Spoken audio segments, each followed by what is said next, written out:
약속의 말씀을 얻는 길. 성경 본문 요한일서 3장 22절 말씀입니다. 다 같이 합독하시겠습니다. 무엇이든지 구하는 바를 그에게서 받나니 이는 우리가 그의 계명을 지키고 그 앞에서 기뻐하시는 것을 행함이라.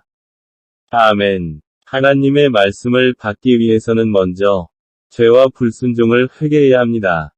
우리가 하나님 앞에 불순종하고 죄를 짓고 살면서 하나님이여 복을 주옵소서 라고 아무리 기도를 하여도 하나님의 복은 오지 않습니다. 그러므로 우리가 하나님의 말씀을 받으려면 첫째로 주님께 불순종과 죄를 먼저 회개하고 예수님의 십자가의 보혈로 씻음을 받아 죄를 청산하지 않으면 안 됩니다. 둘째로 하나님의 약속의 말씀을 받기 위해서는 기도로 간구하여야 합니다. 주님께서는 항상 기도하고 낭망치 말아야 될 것을 비유로 말씀하실 때 불쌍한 과부가 무정한 재판관에게 밤낮으로 나의 원수를 갚아주소서 라고 하며 매달려 마침내 원수를 갚게 되었다는 말씀을 들려주셨습니다. 그러므로 하나님께 기도를 드릴 때에는 간절한 마음으로 기도해야 합니다. 성경에는 요한계시록 3장 16절에 네가 이같이 미지근하여 뜨겁지도 아니하고 차지도 아니하니 내 입에서 너를 토하여 버리리라 고 기록되어 있습니다. 우리가 뜨거운 마음으로 보좌를 향해 부르짖을 때 하나님의 말씀이 우리에게 임하게 되는 것입니다. 셋째로 하나님의 말씀을 얻기 위해서는 기다리는 시간을 가져야 합니다. 간절히 구하고 기다리는 태도는 하나님의 약속의 말씀을 얻을 수 있는 첩경입니다.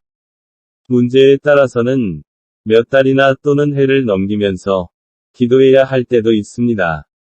그렇더라도 우리가 기다림으로 오래 참고 하나님 앞에 간절히 구할 때에 하나님의 약속이 임하는 것입니다. 때때로 하나님의 약속의 말씀이 임하면 그 말씀을 따라서 행해야 합니다.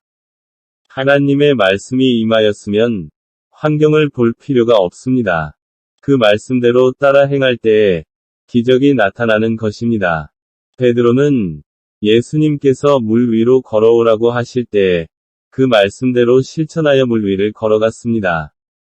이 시간 우리들도 하나님의 약속의 말씀을 믿고 그대로 실천할 때에 베드로와 같은 기적을 우리 생활 가운데서 체험할 수가 있는 것입니다. 사랑하는 여러분, 우리들의 생애 속에 기적이 일어나는 때는 하나님의 말씀이 임할 때입니다. 말씀을 통하여 사업이 번창하고 병이 낫고 가정이 화목해지며 영혼의 구원을 받게 되는 것입니다. 말씀은 없는 것을 있게 하고 죽은 자를 살리며 하나님의 기적적인 능력으로 충만하게 합니다. 아멘. 오늘도 승리했습니다. 할렐루야.